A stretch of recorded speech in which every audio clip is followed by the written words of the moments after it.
The Wonderful Wizard of Oz, Chapter 1, The Cyclone, read by English with Chris. Dorothy lived in the midst of the great Kansas prairies, with Uncle Henry, who was a farmer, and Aunt Em, who was the farmer's wife.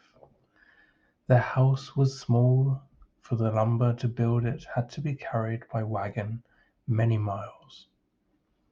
There were 4 walls, a floor, and a roof, which made one room, and this room contained a rusty-looking cook-stove, a cupboard for the dishes, a table, 3 or 4 chairs, and the beds. Uncle Henry and Aunt Em had a big bed in one corner, and Dorothy a little bed in another corner. There was no garret at all, and no cellar, except a small hole dug in the ground, called a cyclone cellar, where the family could go in case one of those great whirlwinds arose, mighty enough to crush any building in its path. It was reached by a trap-door in the middle of the floor, from which a ladder led down into the small dark hole. When Dorothy stood in the doorway and looked around, she could see nothing but the great gray prairie on every side. Not a tree nor a house broke the broad sweep of flat country that reached to the edge of the sky in all directions. The sun had baked the plowed land into a gray mass, with little cracks running through it. Even the grass was not green, for the sun had burned the tops of the long blades until they were the same gray color to be seen everywhere. Once the house had been painted, but the sun blistered the paint and the rains washed it away, and now the house was all dull and gray as everything else. When Aunt Em came there to live she was a young, pretty wife. The sun and wind had changed her too. They had taken the sparkle from her eyes and left them a sober gray. They had taken the red from her cheeks and lips, and they were gray also. She was thin and gaunt, and never smiled now. When Dorothy, who was an orphan, first came to her, Aunt Em had been so startled by the child's laughter that she would scream and press her hand upon her heart whenever Dorothy's merry voice reached her ears, and she still looked at the little girl with wonder that she could find anything to laugh at. Uncle Henry never laughed. He worked hard from morning till night, and did not know what joy was. He was gray also, from his long beard to his rough boots, and he looked stern and solemn, and rarely spoke. It was Toto that made Dorothy laugh, and saved her from growing as gray as her other surroundings. Toto was not gray. He was a little black dog, with long silky hair and small black eyes that twinkled merrily on either side of his funny wee nose. Toto played all day long, and Dorothy played with him and loved him dearly. Today, however, they were not playing.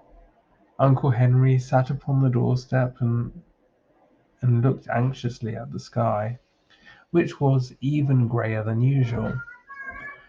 Dorothy stood in the door with Toto in her arms and looked at the sky too. Aunt Em was washing the dishes.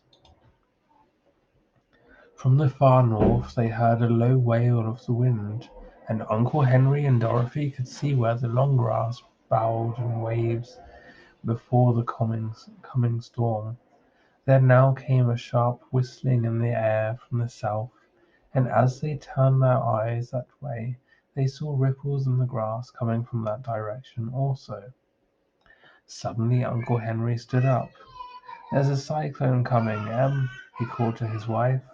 "I'll go look after the stock." Then he ran toward the sheds where the cows and horses were kept. Aunt Em dropped her work and came to the door. One glance told her of the danger at hand. Toto jumped out of Dorothy's arms and hid under the bed, and the girl started to get him. Aunt Em, badly frightened, threw open the trap door in the floor, and climbed down the ladder into the small dark hole. Dorothy caught Toto at last and started to follow her aunt.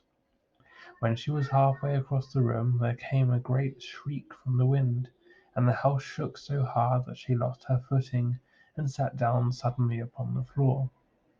Then a strange thing happened. The house whirled around 2 or 3 times and rose slowly through the air. Dorothy felt as if she were going up in a balloon. The north and south winds met where the house stood, and made it the exact center of the cyclone.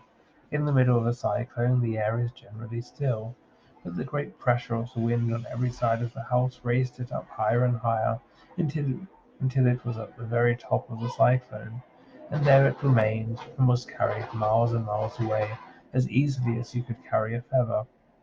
It was very dark, and the wind howled horribly around her, but Dorothy found she was riding quite easily.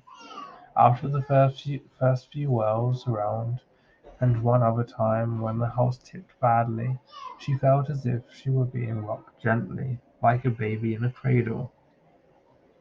Toto did not like that. He ran about the room, now here, now there, barking loudly. But Dorothy sat quite still on the floor and waited to see what would happen. Once Toto got too near the open trap-door and fell in, and at first the little girl thought she had lost him. But soon she saw one of his ears sticking up through the hole, for the strong pressure of the air was keeping him up so that he could not fall. She crept to the hole, caught Toto by the ear, and dragged him into the room again, afterward closing the trap-door so that no more accidents could happen. Hour after hour passed away, and slowly Dorothy got over her fright, but she felt quite lonely, and the wind shrieked so loudly all about her that she nearly became deaf. At first she had wondered if she would be dashed to pieces when the house fell again, but as the hours passed and nothing terrible happened, she stopped worrying and resolved to wait calmly and see what the future would bring. At last she crawled over the swaying floor to her bed, and lay down upon it, and Toto followed and lay down beside her. In spite of the swaying of the house and the wailing of the wind, Dorothy soon closed her eyes and fell fast asleep.